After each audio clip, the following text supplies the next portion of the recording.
Listo, ya está. Permítame, hay alguien en la... Ajá, en el chat. Bien. Eh, por cierto, no lo mencioné en mi clase anterior, no sé si es una pregunta de esta o de la otra. Me llegó una pregunta sobre el fin de semana, no tuve tiempo de responderla, les prometo que después de la clase les contesto. Ujú. Bien, vamos entonces a comenzar. Permítanme presentar las láminas de hoy. Aquí está. Bien. Listo, todo el mundo está viendo las láminas, ¿verdad? Lógica computacional, verificación de programas y otras aplicaciones de lógica modal. Ujú. Bien. Entonces, este es el último tema del curso, lo cual quiere decir que pues, dentro de 26 láminas habremos concluido con el temario oficial.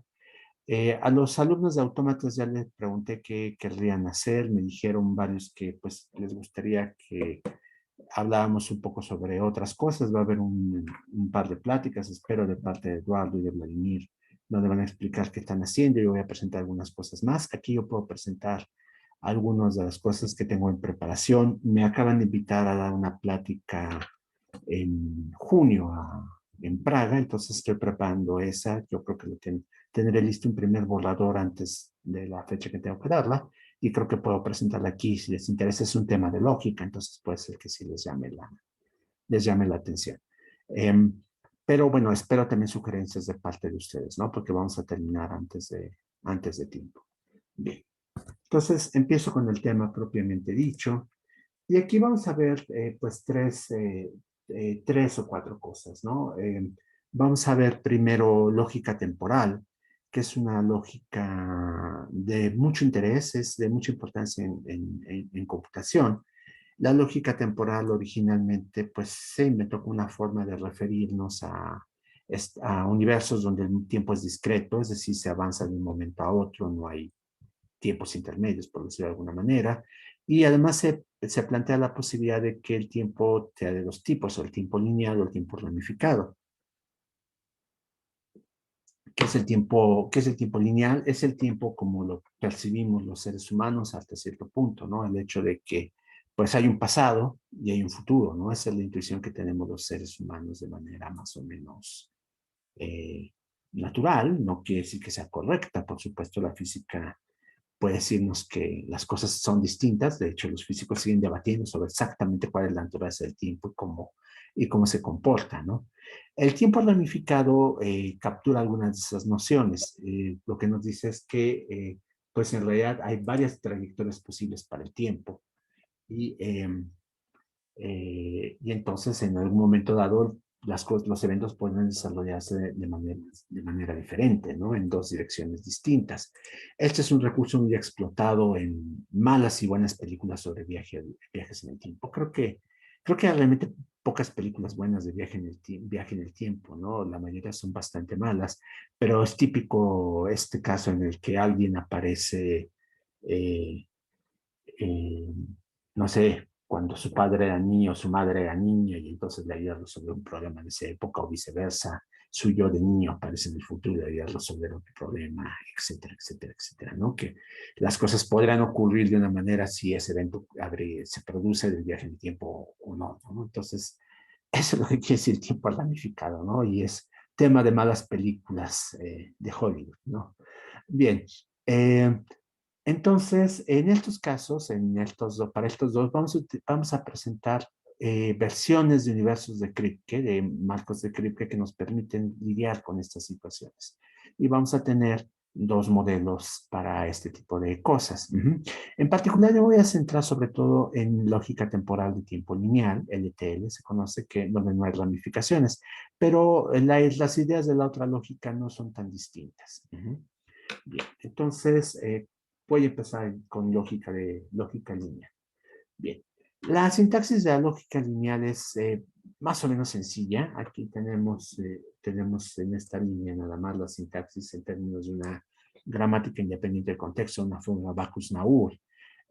Aquí vimos también que esto es equivalente a presentar una definición en términos de un conjunto básico y de constructores. Vean, vamos a decir que una fórmula de este lenguaje, alfa, puede ser o una proposición atómica, ya sabemos cómo se ven las proposiciones atómicas, las letras P, U, R, o estas letras con un subíndice en los naturales. Puede ser la negación de una fórmula, y aquí con estos suspensivos indico las otras conectivas lógicas que ustedes ya conocen: disyunción, conjunción, implicación, doble implicación. Entonces, eso ya lo sabemos. Y aquí viene la parte novedosa. Esta es la parte realmente nueva. La voy a poner en anaranjado ahora. En estas fórmulas novedosas, permítanme, alguien quiere entrar a clase y ya está. Estas formas novedosas nos plantean 4 operadores modales o temporales. Vamos a llamarlos temporales para ser más precisos. X, G, F y está U, que aparece entre dos fórmulas. X, G, F, como pueden darse cuenta, son operadores unarios, mientras que la U es un operador binario. Vamos a leerlos, por lo pronto, más adelante voy a dar su semántica formal, pero vamos a leerlos de esta manera. X de alfa quiere decir A vale en el siguiente estado. ¿Qué quiere decir con estados? Quiere decir, pues, supónganse que el tiempo se divide en momentos concretos, en días, por ejemplo. Esa es la visión que tenemos del tiempo cuando vemos un calendario. Hay días y no hay, pues, que estás a mitad del día 23 y un poquito más subido en el día 24, no, o estás en el día 23 o estás en el día 24. Esa es la concepción del tiempo que vamos a manejar aquí, tiempos, momentos discretos. Entonces, aquí lo que estamos diciendo es que cuando afirmamos X alfa, estamos diciendo alfa vale en el siguiente estado. La X es, por supuesto, esta abreviatura que se ha vuelto muy popular de la palabra next, ¿no? Que todo el mundo escribe la X con mayúscula, y entonces por esa razón es que es una X. Bien. Ahora, G de alfa nos dice, alfa vale en todos los estados futuros, es decir, no solo vale mañana, vale pasado mañana, y el día después de pasado mañana, y el día después del día después de pasado mañana, etc. FA nos va a decir, alfa vale en estado futuro, es decir, alfa va a ser cierta, tal vez hoy, tal vez mañana, tal vez pasado mañana, no sabemos cuándo, pero en algún día del futuro va a ser cierta alfa. Alfa U beta, vamos a leerla. Alfa vale en este estado y en estados futuros, al menos hasta el momento en que valga beta. O, dicho de otra manera más coloquial, alfa vale hasta que beta valga. Esto es una expresión ambigua en el español, sobre todo el español de México. La U, no sé si ya alguno de ustedes se dio cuenta, es la U de until en inglés, ¿no? Entonces, en inglés, until tiene una semántica muy precisa. Algo no es cierto, sino hasta, hasta que se ocurra cierto evento. En inglés se diría alpha until beta. Es decir, alfa es cierto en ese momento y hasta que beta lo sea. Entonces, ese es el significado preciso de until. En español, especialmente en español de México, tenemos no solo significados ambiguos, sino con interpretaciones opuestas de hasta. Hasta puede decir, el niño estuvo molestando hasta que su mamá le dio la manilla. Entonces quiere decir que lo mismo que aquí, que el niño realizó una acción de pronto llorar, tirarse al piso, lo que sea, hasta que su mamá dijo, está bien, aquí está tu mamita. También podemos decir en otro sentido, no me voy hasta que me lo pidas. Y entonces, bueno, ese es el mismo sentido, pero otro sentido. Hasta que llegaste, supe lo que era vestirse bien, por ejemplo. Sí, bueno. Llegó la persona que con su sentido de la moda les enseñó lo que era correcto, pero entonces se dan cuenta que la expresión es cierta hasta ese momento, antes no. Y esa es una interpretación opuesta. Entonces, para evitar ambigüedades, lo que vamos a hacer es utilizar una de estas como significado intuitivo, pero voy a un significado formal que nos va a decir exactamente cuál va a ser, y ese significado formal va a capturar esto. Ajá. Bien, antes de avanzar, probablemente debería haber hablado un poco más de la motivación de las lógicas temporales. Las lógicas temporales no son cosas exóticas que se utilizan para referirse, tratar de traducir la lengua natural a un lenguaje formal de manera forzada. Tienen una aplicación muy importante en computación. Y nada más para que se den una idea, una de las primeras aplicaciones que encontró la lógica temporal es en la verificación de circuitos electrónicos, de procesadores, memorias, etcétera, etcétera, etcétera. Las técnicas que se utilizan para esto se basan en las ideas que voy a presentar, junto con otras ideas que no tengo tiempo de presentar, pero que ayudan a hacer estas verificaciones eficientes y que pues ahora utilizan todos fabricantes de hardware de una forma u otra. Y en particular, la aplicación de estas técnicas le permitió a un grupo de investigadores ganarse el premio Turing, que es el equivalente al Nobel en computación, porque resultó de una enorme utilidad. Entonces, son cosas que para aquí en computación son fundamentales. Espero que esta anécdota que no les había contado los motive más a aprender esta lógica temporal. Bien, ahora, ¿cómo vamos a ver la semántica de la lógica temporal? Bien, miren, vamos a hacerlo de una manera muy similar a como hicimos antes. Vamos a tener un marco de Kripke y vamos a representar la relación de accesibilidad utilizando la flecha, como antes, una flecha. El elemento novedoso que va a haber aquí es que me voy a fijar además no solo en la flecha, sino en la cerradura transitiva y reflexiva de esta flecha. Es decir, mi relación de accesibilidad me dice cómo se conecta un mundo posible con otro, pero también me voy a fijar en la posibilidad de conectar un mundo posible con otro utilizando otros mundos intermedios para llegar a otro mundo. Por eso tengo la cerradura transitiva. Y también en automático, al tomar la parte reflexiva, voy a dar por hecho que un mundo es accesible a sí mismo. Por esa razón, voy a utilizar con frecuencia la cerradura reflexiva y transitiva. Entonces, atención, estos dos símbolos van a aparecer abajo y son la relación de accesibilidad y su cerradura reflexiva y transitiva. Entonces, empiezo con lo que ustedes ya conocen hasta el momento por medio de lógica modal. Yo les digo, a ver, en este marco de Kripke, que da cierta evaluación de las proposiciones atómicas y parado en un mundo posible, ¿cómo sé que satisfago la fórmula atómica P? Y pues es como ya lo vimos antes en lógica modal.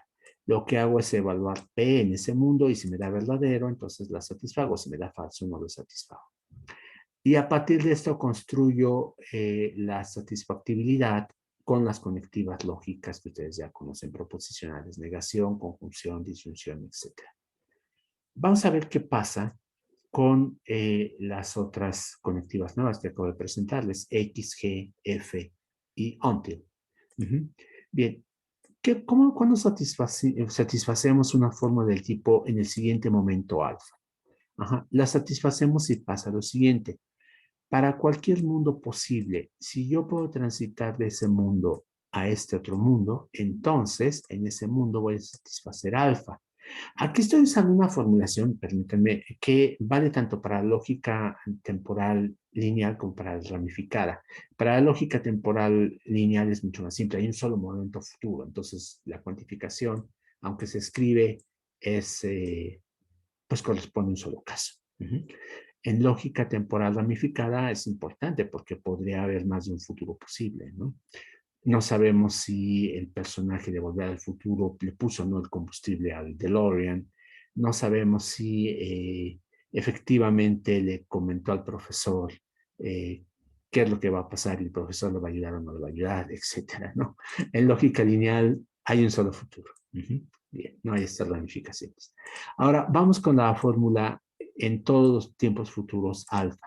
Aquí lo que decimos es esto, para cualquier mundo que sea accesible a partir de W, ya sea en un paso, en dos, ya sea en cero pasos, porque incluye W, la cerradura reflexiva y transitiva, ya sea en cero pasos, en un paso, en dos pasos, en los que sean. Si yo puedo W a ese mundo, entonces en ese mundo debe valer alfa, debe ser satisfecha.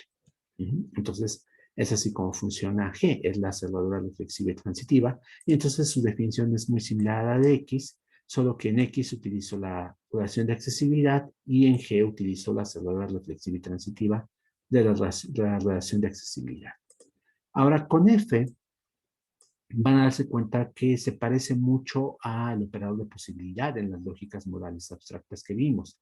Lo que digo es lo siguiente, vean, si yo digo que en W satisfago en algún momento del futuro alfa, si existe un mundo que me va a ser accesible en el futuro, ya sea en 0 pasos, en 1 paso, en 2 pasos, en los que sean, y en ese mundo satisfago alfa.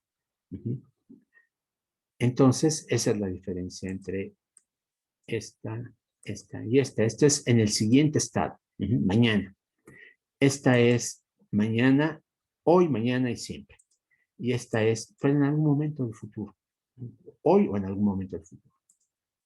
Until, lo definimos así. Vean. Cuando satisfago la fórmula alfa until beta en el mundo W, la satisfago cuando ocurre lo siguiente. Vean. Existe un mundo en el futuro en el que yo voy a llegar no sé cuántos pasos y en ese mundo voy a satisfacer beta. Es decir, beta va a ser verdadera en algún momento, que es importante. No se vale satisfacerla por vacuidad. Entonces, beta va a ser verdadera en algún momento del futuro y entre ese momento del futuro y hoy, vean, estoy diciendo de W puede en algún momento del futuro. Y ese momento me va a llevar a V, que es el momento del futuro donde se va a satisfacer beta. Entonces, entre W y V, en todos los tiempos, en todos los momentos en los que voy a pasar intermedios, alfa va a ser satisfecha. Eso es lo que estoy diciendo. Entonces, alfa vale en todos los estados futuros hasta que llegue el momento en que beta es satisfecha en este V. ¿Qué pasa después con alfa? Ya no importa. Podría seguirlo satisfaciendo o podría no satisfacerlo ya. Pero el punto es que hasta que beta llega a su satisfacción, entonces alfa es el caso.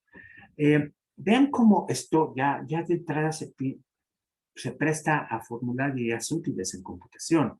Yo podría decir, a ver, estoy ejecutando un programa y el siguiente momento es la ejecución del siguiente componente del programa. Pensamos que es un programa hecho de distintos comandos, ¿no? Comandos concatenados. Entonces, el momento del futuro, el siguiente momento es cuando ejecuto el siguiente comando en la lista del programa. Cuando tengo, en cambio, digo, pues no importa cuántos comandos ejecute durante la duración del programa y al final de que termine su ejecución, si es que termina, yo voy a querer que alfa se cumpla, que esa condición se cumpla.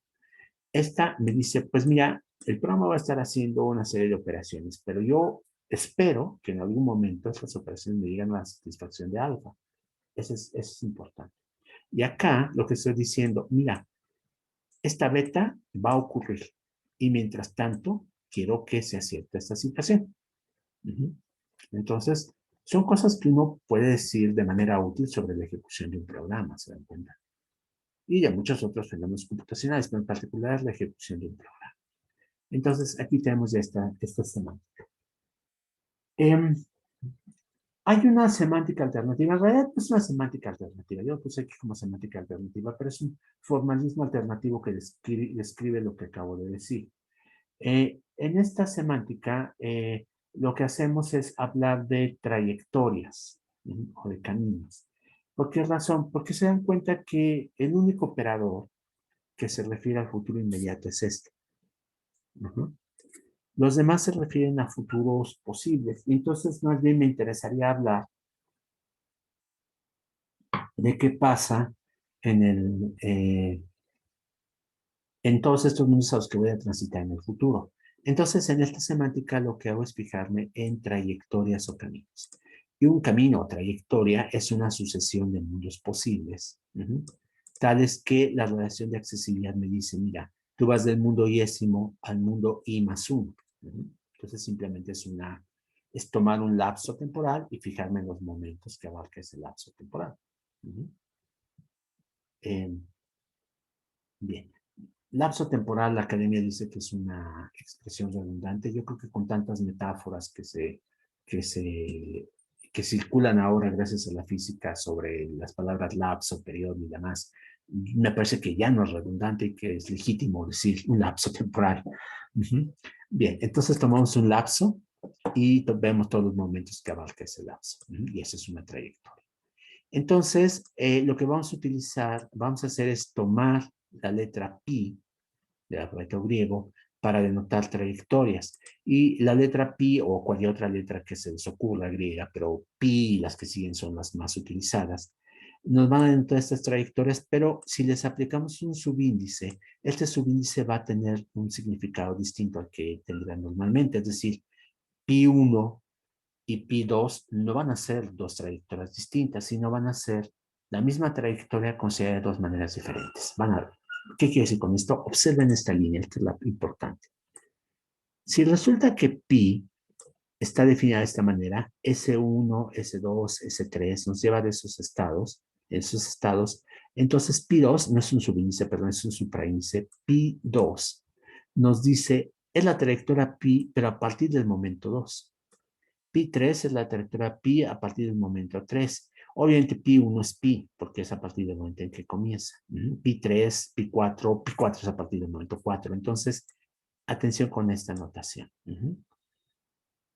Eso es lo que vamos a utilizar ahora. Y entonces las definiciones que presenté en la lámina anterior se pueden dar de otra manera. Vamos a decir que, vean, que en el marco que en cuestión, con la evaluación en cuestión, y para la trayectoria pi, se dan cuenta, ya no estoy haciendo la satisfacción a partir de mundos, sino a partir de trayectorias. Para la trayectoria pi, P se satisface si resulta que, de acuerdo con nuestras definiciones que ya vimos antes, en el marco F, en la evaluación E, y parados en el estado S1, satisfacemos P.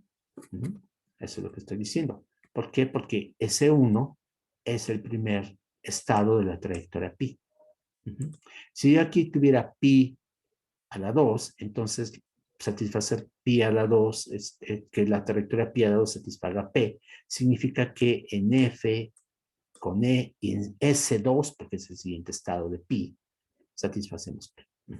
Esa es la idea. Ahora, ¿cómo digo que satisfago que la trayectoria pi satisface en el próximo estado alfa?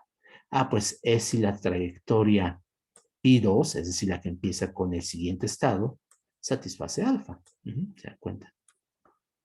Esa es otra forma de decir lo que hemos dicho antes.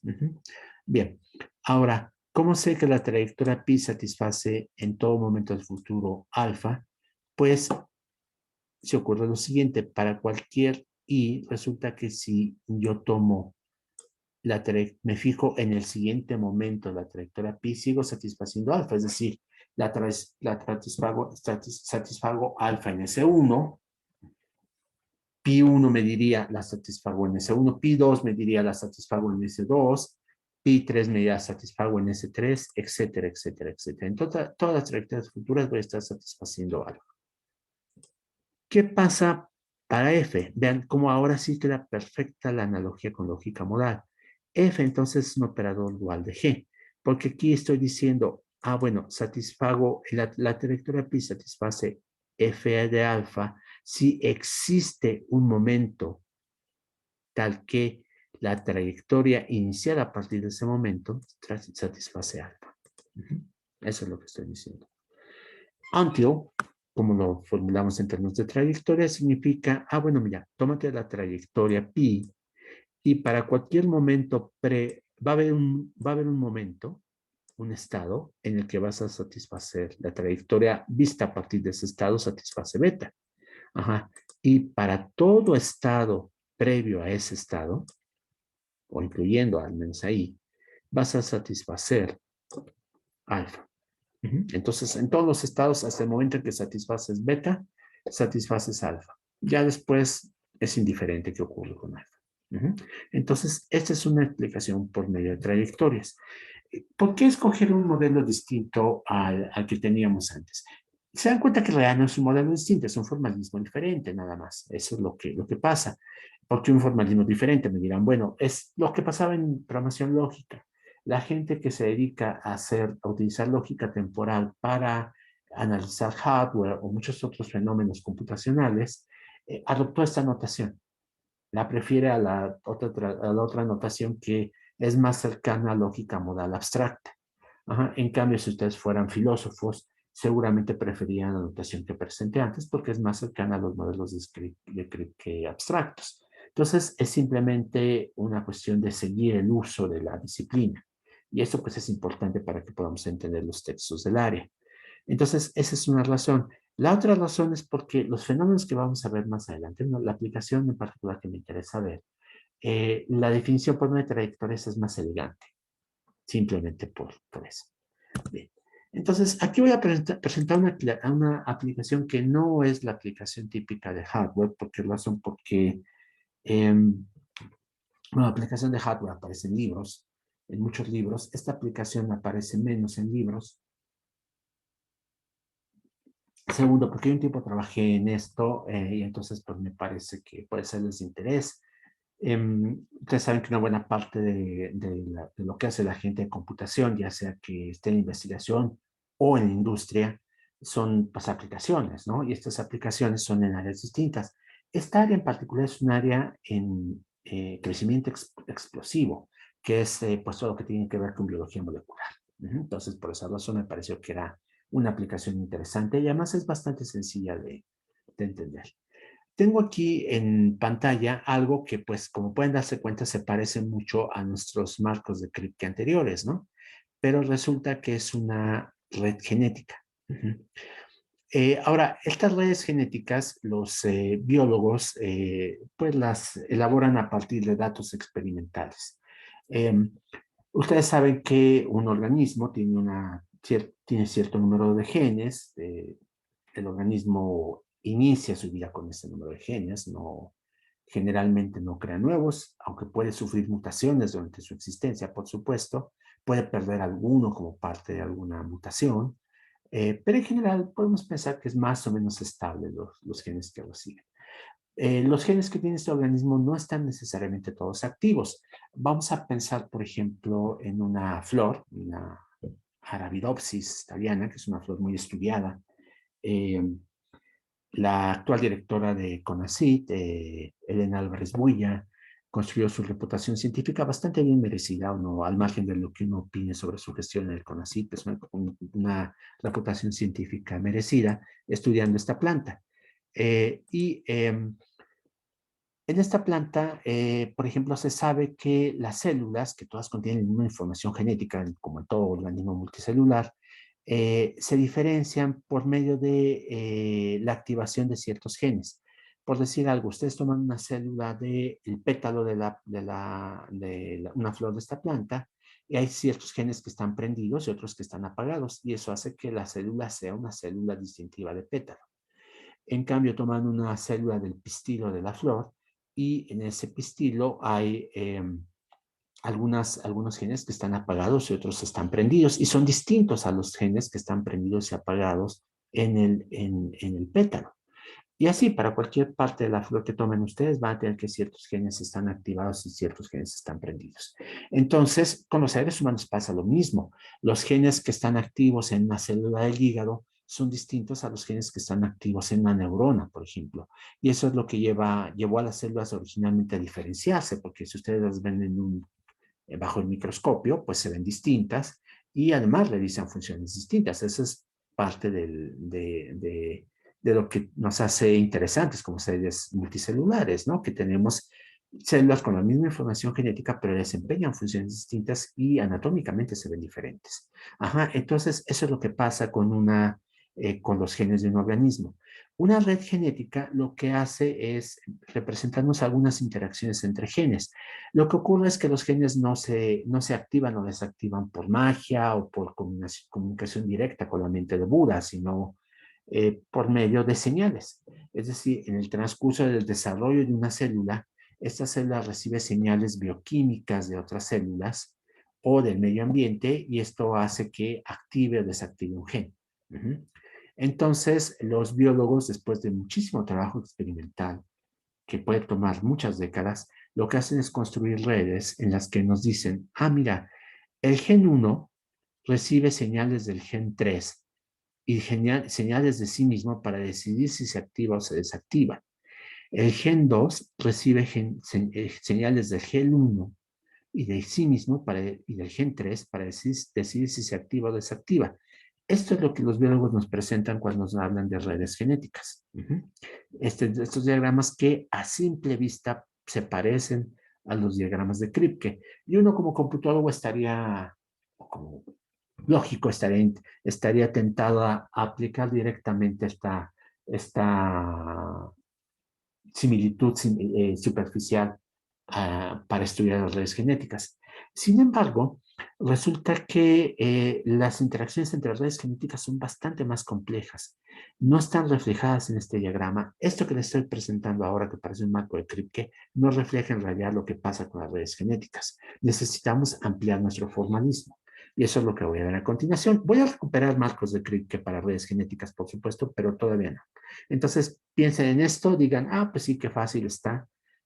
Es equivocado, es una representación equivocada. ¿Cómo ocurren estas representaciones? Las interacciones entre genes son muy complejas. Por ejemplo, vamos a como en lo que teníamos aquí atrás, a ver, me regreso otra vez, el ejemplo se basa en el gen 2 y el gen 2 entonces recibe señales del gen 1 y del gen 3. Y no puede decir, bueno, el gen 1 y el gen 2 si le dicen actívate, hacen que el gen 2 se active. Pero puede ser que sea lo contrario, puede ser que el gen 3 le mande una señal de inactivación. Perdón, aquí estoy hablando de manera muy liberal. ¿Qué quiere decir que un gen le mande una señal a otro gen? No, no es que tengan un teléfono y se mande un mensajito en WhatsApp y le diga, ¿sabes qué? Actívate. Lo que hace el gen 3 es sintetizar una proteína, dar instrucciones al mecanismo celular para que sintetice una proteína, incluso para ser todavía más preciso, el mecanismo celular sintetiza esta proteína y esta proteína actúa como un mensajero que va y le dice al gen 1, haz algo. Eso es lo que significa recibir una señal de ese gen. Pero estas señales pueden ser complejas. Puede ser que la señal sea, ¿sabes qué? Estoy activo, le dice el gen 1. Ah, bien. Y entonces el gen 2 está esperando la señal del gen 3 para decidir qué hacer. Y el gen 3 le dice, ¿sabes qué? Desactívate. El gen 1 le dice, actívate. Y el gen 3 le dice, no. Ajá. Entonces, esta es una función booleana compleja, ¿se dan cuenta? Es una conjunción cuyo primer conjunto es una fórmula atómica, podemos verlo así, y el segundo es la negación de una fórmula atómica. Ajá, una señal de G, lo podemos leer así, una señal de G1 y la ausencia de señal de G3 van a activar al gen 2. Así lo podremos ver. Entonces C1 está enviando una señal, sintetizó la proteína que el gen 2 está leyendo y el gen 3 no mandó señal. Entonces cuando no manda señal el gen 3 y el gen 1 lo manda, el gen 2 se activa y por lo tanto echa a andar la maquinaria celular que va a hacer que el gen 2 sintetice una proteína. Y esta proteína va a tener una función en la célula en cuestión. Si es tal vez sea la proteína que le da las características distintivas a una célula de pétalo, por ejemplo. Entonces, dadas estas interacciones tan complejas, es mucho más preciso si representamos las interacciones entre genes por medio de tablas como esta. Vean, aquí tengo una tabla distinta. Esta tabla me dice lo siguiente. A ver, tengo el gen 1, el gen 2 y el gen 3. Y suponiendo que quiero saber qué pasa en el siguiente estado dependiendo de la situación que marcan, que tienen los genes en el estado anterior. Esto también se parece un poco, por cierto, a autómatas celulares y al juego de la vida, que a lo mejor han hablado de ellos ya para estas alturas en la carrera. El juego de la vida es un autómata celular muy específico en el que se interpretan los estados de estar prendido y apagado como estar vivo o muerto, y entonces se trata de ver si un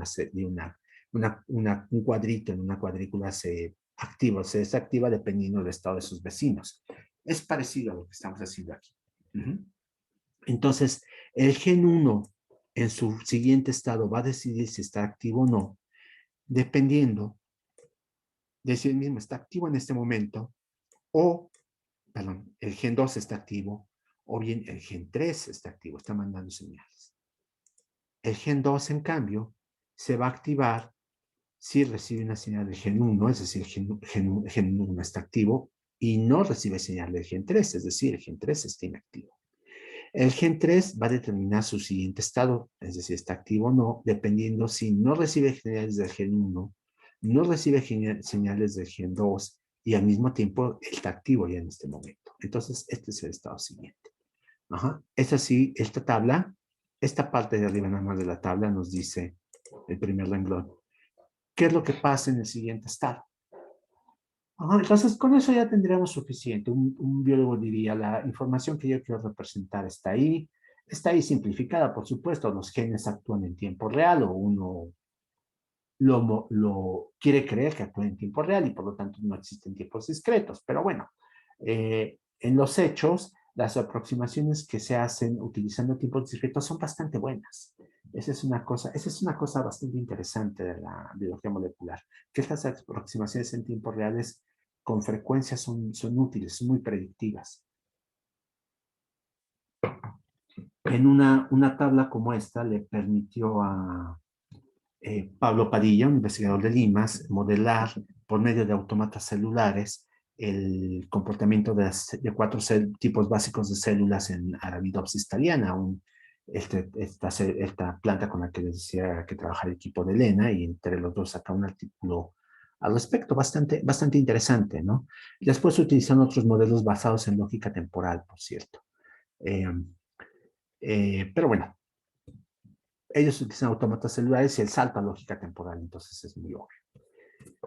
Uno diría, bueno, sí, ahí está toda la información, pero los computólogos y los matemáticos solemos ser todavía más precisos y entonces vamos a ver, podemos observar lo siguiente, vean. Si un gen está activo, podríamos decir que, que tiene el valor 1, y si un gen está inactivo, podríamos decir que tiene el valor 0. También podríamos decirlo como verdadero y falso, ¿se dan cuenta? Y entonces esto es lógica, punto, son valores booleanos. Se suele utilizar el 1 y el 0, pero podríamos intercambiarlos por verdadero y falso, eso no importa.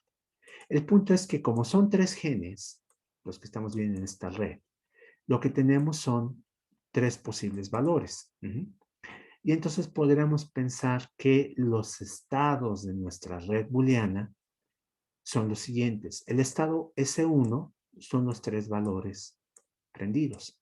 El estado S2 son los primeros prendidos y el último apagado. El estado S3 es pues este apagado, este prendido, etcétera, etcétera, etcétera.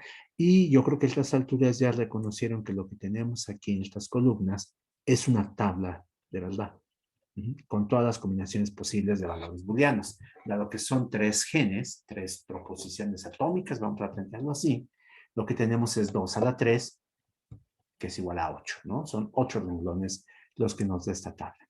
Ajá. Entonces, vean, si estamos en este estado en que los tres genes están prendidos, dada esta función de transición para el gen 1, lo que esperamos es que en el siguiente estado el gen 1 esté prendido. Dada esta función de transición en el estado S2 que nos dice los dos primeros están prendidos y el segundo estado está apagado, esperaríamos que en el siguiente estado G1 siga prendido. Y así pasa con todos salvo el último, en el que, dada esta función de transición, y dado que todos los estados están apagados, lo que obtengo es que el gen 1 va a apagarse. Y así hago con todos. Calculo esta función booleana y obtengo esta columna, y aquí calculo esta función booleana y obtengo esta columna. Ahora, ya con estas columnas, vean cómo lo que tengo aquí son una sucesión de tres valores booleanos para G1, G2, y, bueno, G1', G2' y G3', que es el siguiente estado. Entonces, lo que observo es que 1, 0, 1, en este caso, por ejemplo, corresponde al estado 3. Entonces, yo puedo decir que si mi red genética está en el estado S1, el siguiente estado va a ser S3. ¿Se dan cuenta? Si estoy en el estado S2, el siguiente estado sigue siendo S2, porque aquí tengo otra vez 1, 1, 0. Si estoy en S3, el segundo estado es S3. Si estoy en S4, el siguiente estado es S1. Vean, S4 es 1, 0, 0. Y al calcular el siguiente estado, lo que obtengo es 1, 1, 1, que es S1 precisamente.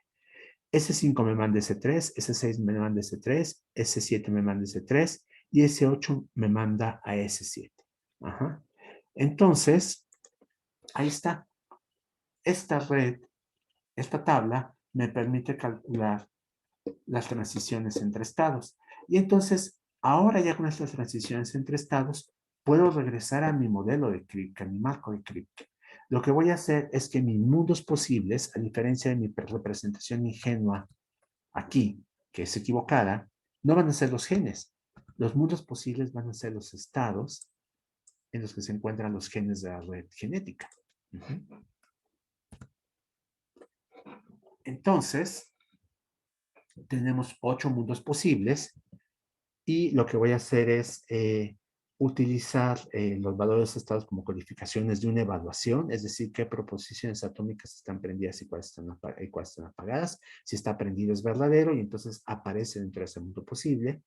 Ajá, y después lo que hago es ver todas las combinaciones posibles de valores de verdad para fórmulas atómicas y la primera y segunda columna me definen una relación de accesibilidad, ¿se dan cuenta? Y con estos ingredientes puedo dibujar un marco de Kripke, que se vería así. Este marco tiene 8 estados, 8 mundos posibles, y las relaciones de accesibilidad están marcadas aquí. Vean, en la tabla me decía, a ver, me regreso un momento a la tabla. S1 va a S3. Vamos a ver si eso es lo que tengo aquí. S1 va a S3. Ah, bien, perfecto. La tabla me decía también S2 se queda en S2. Eso es lo que tengo aquí. Y me decía, pues todo lo demás que tengo seleccionado. Como se imaginarán, lo que hice fue copiar la tabla, ¿no? Entonces, S8 va a S7, S7 va a S3, S6 va a S3, S5 va a S3 y S4 va a S1. Como pueden darse cuenta, aquí tenemos realmente dos posibilidades. Si ustedes están parados en un estado arbitrario, después de cierto número de trayectorias, después de una trayectoria de cierta longitud, en este caso no es una longitud muy grande, voy a quedarme en S2, si estaba en S2, es paso 0, de hecho, o paso 1. Y aquí máximo, vean, de S8 a S7, en un paso llego a S7, en otro paso llego a S7, y llego a S3 y me quedo ahí. Entonces, S2 y S3 se consideran atractores dentro de esta red genética. Estos atractores son muy importantes porque estudiarlos nos permite simplificar el estudio de redes genéticas y otros componentes. Los componentes de hardware también tienen atractores y la existencia de atractores nos permite simplificar el estudio. Si ustedes piensan que las tablas tienen tamaño exponencial y pues las funciones de accesibilidad posibles son exponenciales o exponenciales, llega un momento en que los datos se vuelven imposibles de analizar. La gente que ganó el premio Turing haciendo análisis de hardware con estas lógicas, lo que hizo fue utilizar métodos que permiten reducir en varios órdenes de magnitud el análisis de una red como esta. Y hay gente que ahora sigue trabajando en reducir todavía más el análisis de esto para que pueda realizarse en un tiempo factible, porque si no estaríamos ante situaciones que no son viables.